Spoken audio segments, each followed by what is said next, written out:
దేవుడు రక్షణ ఉన్నది నీకు. నిన్ను పిలుచుకున్నాడు అనమాట. పిలుచుకున్న దేవుడు విడిచిపెట్టడు అనమాట. ఇక్కడ శంకర్ మన మధ్యలో లేకపోయినప్పటికీ ఆయన ఆత్మ మహోన్నతుడికి దేవుడు రాజ్యంలో ఉంటుంది. ఆయన నిత్యరాజ్యానికి వారసుడు. ఆయన ఎవరి కుమారుడు? దేవుడు కుమారుడు అండి.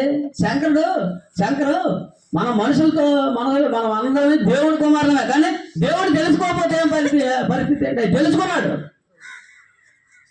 దేవుడి కుమారుడు, దేవుడు పెట్టాడు.